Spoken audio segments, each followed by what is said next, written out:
Hiya! I was going to be doing a baby update today, but the mother-in-law has the baby. So since I haven't done a baby update, I will briefly tell you about my experiences. Now, if you are pregnant and you're about to have a baby, please don't watch this video. I made the mistake of going, I want to know someone's birth story to prepare me. So I watched several birth stories, and I wish I hadn't done. I really do, because I thought, none of this is going to happen to me. I'm fine. I'll be perfect. I wasn't, and I don't want to scare anybody. So please switch off now if you're about to have a baby. I don't mind, honest. Anyway, so I had a healthy pregnancy. I went over by 2 weeks. They had to induce me at 42. So we went in on the Wednesday night, and they started me off. They put the gel inside me. Nice. I did think that it was going to be a pessary, like a long ribbon. But it wasn't. It was just a tube of gel shoved up my vajayjay and squeezed onto my cervix. Lovely. And I had that done at about 11 o'clock at night. And by 3:30 in the morning, I was having pains. And so I tried getting back to sleep. I thought, I've just got a bit of a tummy ache. I didn't think that, this is labour. I thought, just a tummy ache. I'll be fine, I'll go to sleep. Because they'd given me some paracetamol, and I think it was tramadol. Useless. Absolutely useless. It didn't put me to sleep at all. I was up all night playing on my phone. But yes, 3:30, tried getting back to sleep. And about 4 o'clock, things were getting a bit stronger. So I thought, maybe this is what I should be looking for. So I rang the buzzer for the midwife, and she came in and she asked if everything was okay. She whispered, she went, "Is everything okay?" I said yes, because the other girls in the induction ward were asleep, because they'd had their last lot of the day. They'd had their 3 lots, and there was me, first lot, couple of hours in, going, "Ooh, ow, this hurts." Not really though, because it wasn't really hurting at that stage. So she went, "Right, let's get you over into labour ward." And I was like, woo! I was so excited. So I was like, "Bye everyone, ha ha ha." So there I slowly waddled over to the labour ward, which was like down the corridor, walking along quite nicely. And they found me a room. So I had a room, and sat me up in bed and got me on the monitors and strapped me up and just made sure everything was okay. And then they did an internal check, yummy, where they felt how far I was, and they said, "Oh, you're only 3 centimetres." And I thought, 3 centimetres, not bad. So they said, "Would you like a bath to ease the pain?" And I was like, yes, please, because there's nothing more you want at 4 o'clock in the morning to have a bath. So I thought, yes, I will. So a trainee midwife, a student midwife, came in, and she showed me where the bath was, which was right next door to my room, which was lovely. So I had a joining door. So there she was, stripping me off left, right and centre, thinking, hang on a minute, love, I'm not dying. I thought, I can undress myself, thank you very much. I was in a little bit of discomfort, but not that much. I couldn't undress myself. So I finished undressing myself while she ran the bath for me. She had to help me in because it was a massively deep bath. And I was in there for a good half hour. And she kept topping it up with hot water for me. And then the pain just got too much by then. So I said, no, I'm going to have to get out now. And she was like, right, okay, that's fine. She got me out. and I was planning on getting drying and using my TENS machine, which I'd hired. No, they didn't want that. They wanted to stick me on monitor the whole time because I was classed as high risk, even though the midwife couldn't see why I was high risk. Yet she was the one that put me on high risk. Anyway, so yes, she strapped me up to the monitor, made sure everything was okay. And 8 o'clock came and my fiance came down and sat with me whilst things progressed. 11 o'clock, I was at last given some form of pain relief. Not that I felt that I needed it at that point, but I thought, well, if I am going to have anything, I need to have it now, because you don't know how things are going to progress. You don't know how fast things are going to go. And I hadn't planned on having an epidural. I'd always planned it going, oh no, I'm not going to have an epidural. If I need one, then I'll have one, but not until I need one. But no, the midwife came in and said, we'd like to give you an epidural. And I thought, in for a penny, in for a pound, why not? Why be in pain when you don't have to be? So the anaesthetist came, sat me on the bed, my head was down, my partner was in front of me, I was gripping hold of his legs. And the anaesthetist prepared everything and he said, right, okay, I'm going to do it now. And I said, right, okay, that's fine. Problem, I've got a curve in my spine. Not major, but enough apparently. So I was like, I'm not really sure where to put this. Great. Filled me with confidence, I must admit. So he put it somewhere. And it wasn't right. I think he hit my spine. It hurt that much. I had shooting pain going all the way down my back, all the way down my legs, and then this immense amount of pressure in my back, whilst I was having contractions as well. So I was screaming my head off. I have never, ever heard myself scream like that before. I scared myself. My partner, bless his heart, was scared stiff. He thought I was dying. And I said, it's not right, it's not right. I said, I don't know what an epidural is supposed to feel like, but I knew it was not right. I thought I was dying. I said to them, am I dying? And they said, don't be silly, Lauren, you're having an epidural. I said, well, I feel like I'm dying. I said, I was in so much agony, I was screaming, I was crying, and I think they got the gist that it was wrong. So he said, right, okay, I'm going to have to recite it. And I said, that's fine, get it out of me. So he took it out. My back was still agony, but he found the right place for it in the end. He re-anaesthetised everything for me so I couldn't feel it. And then he put it in the right place for me. It was the right place because it worked. But before then, as he was feeding the line through, whatever they do, he said, oh, you're going to feel like electric shock type pains in your legs. And I thought, I've had an electric shock before, that's fine. But I thought it would just be like static shock when you touch something.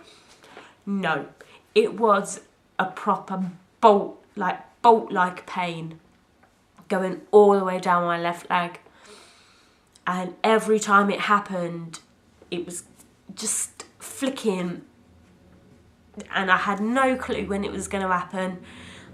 But every time it happened, I screamed again. And again, I've never heard myself scream like this. So there's my partner sat in front of me. Well, standing in front of me. I'm looking down, all I can see is his feet. And all of a sudden, I start to see him sway. And I'm going, and I was calling his name. Going, are you okay? Are you okay? Like, keeping still as I can whilst I'm having a contraction, just worrying about what's he doing. And then all of a sudden I heard him say, oh, I'm going to be sick. And all of a sudden I go, oh crap. And then all of a sudden he says, oh, I need to sit down. So the midwives are trying to get him, like, say, right, okay, let's sit you down. And before they could do that, down he went. He collapsed, He smacked his head off the metal bins, which is now dented like that, and fell smack bang on the floor. Now, in the delivery room I was in, not a lot of room. How he managed to lay himself flat out on the floor, I don't know. But all I could see was him unconscious on the floor. I'm screaming his name, trying to get him to come round, crying my eyes out because it's hurting, crying my eyes out because he's just passed out on the floor. I'm thinking I'm dying. I think he's died. And it was all going off. He was only out of it for like a second or two, but it was the longest second or two of my life at that moment. And what was funny was the anaesthetist opened the door, shouted out to the other midwives, "Dad down," which I thought was brilliant. My hospital had code words. So in came rushing the midwives to sort him out, and then the anaesthetist hadn't finished behind me what he was doing, so he had to finish off doing what he was doing. My partner was told to sit down, and I had, in place of him, instead of me holding on to his legs, I was now holding on to a midwife, and I was just constantly checking, is he okay? Is he okay? And she was like, she's fine, he's fine, don't worry about it. Let's just get you sorted, shall we? Things they don't, I'll tell you what, it's nothing like what they tell you on the telly. You sit them down and you watch One Born every minute, you see them arched over the bed, and then that's it, all peaceful, all lovely. No, it's not like that at all. To me, that pain was worse than the pain that I was getting before I had the epidural. But then they hooked me up to the booster button thing, and they said, here you go, you can only do so much in like 15 minutes, so don't worry about pushing it too many times, you won't overdose. But your legs will become increasingly numb. So I was like, okay. So I had the booster button. My phone again. And I had... And again.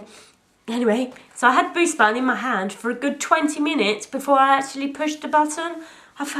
I needed to push it, I think, but I kept turning to my partner saying, I don't want to push it.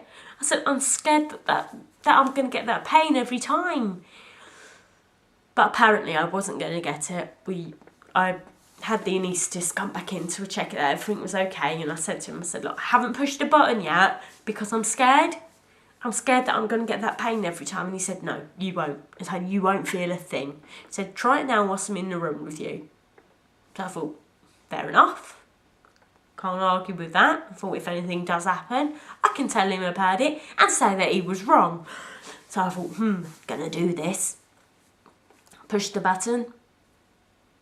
And nothing happened. I didn't feel a thing. So I was a lot more happier about that. So there I was, constantly pressing the button.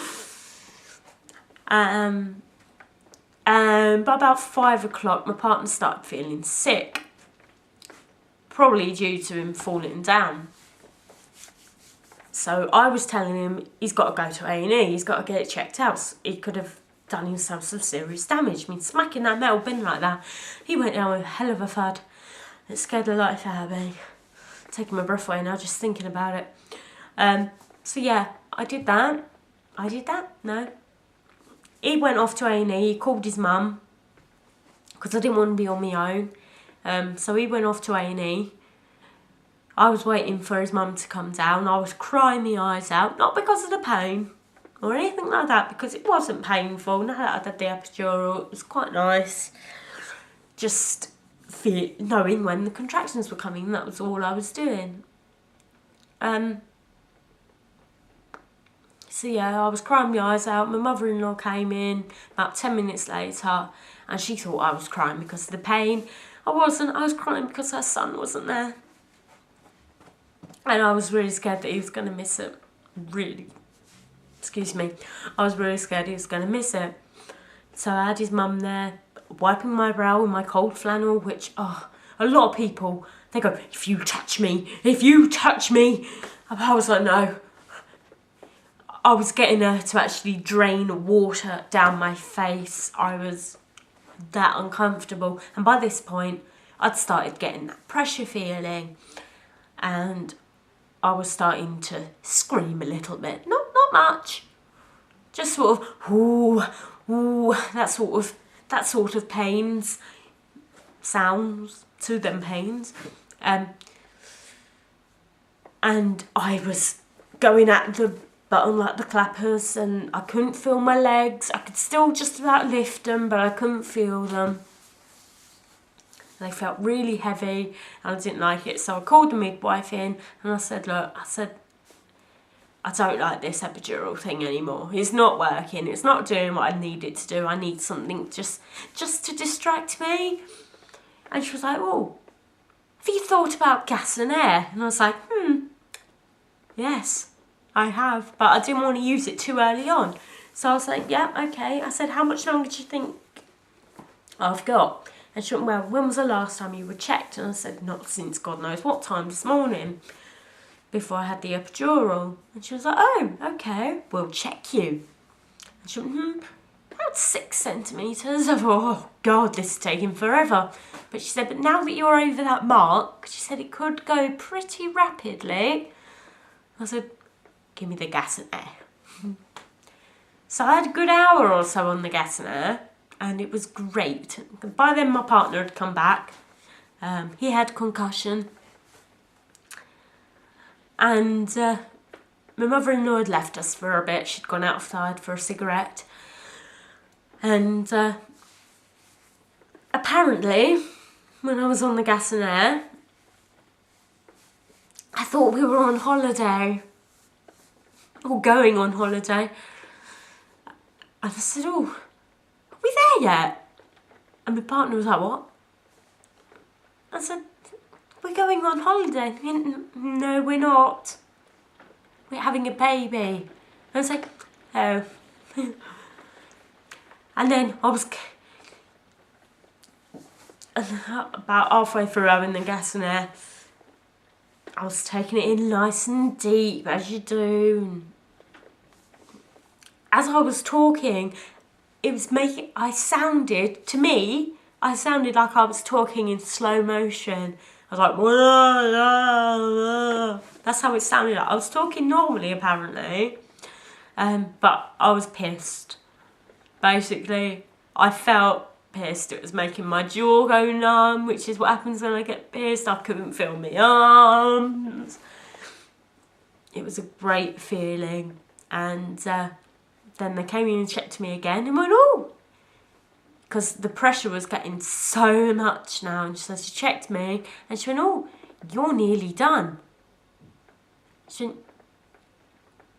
said, you're 10 centimetres. But she said, let the baby's head come down a bit further. I was like, okay. So I think we gave it another 15 minutes.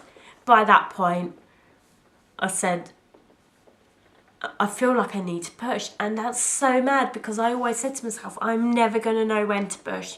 Especially with having the epidural, I thought, that's it, they're going to have to tell me. But no, I felt it. And I said to him, I said, right, Kate, I think I'm ready now.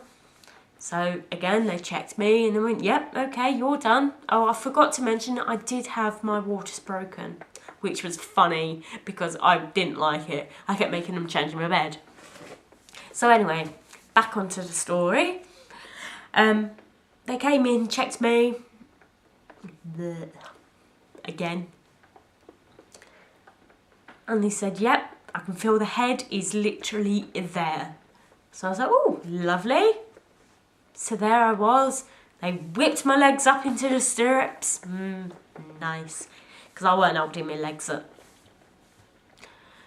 And by that point, my partner said, I'm going to have to walk out. I'm going to have to walk out. And that killed me. I thought, no. This is the birth of your baby. We didn't know what we were having either. But no, he stepped out of the room, which I thought was for the best. If he fainted with me having the epidural, he's definitely going to faint with seeing me push. And I have never pushed like that in my life. And seriously, I think it was only like 3 or 4 pushes. I had to have a ventouse delivery, so I did have someone pulling at the other end. But he was born with his hand on his head like that. So you can imagine how much damage he did. But lo and behold, here he is. Well, not with me. He's with my mother-in-law, who was my fantastic birth partner, and I would have her again. If we were to have any more, which might take a while because of everything that happened with the epidural. But yes, that was my birth story. Where's my remote? There it is. That was my birth story. And let me know if you have any. Thanks for watching. Bye!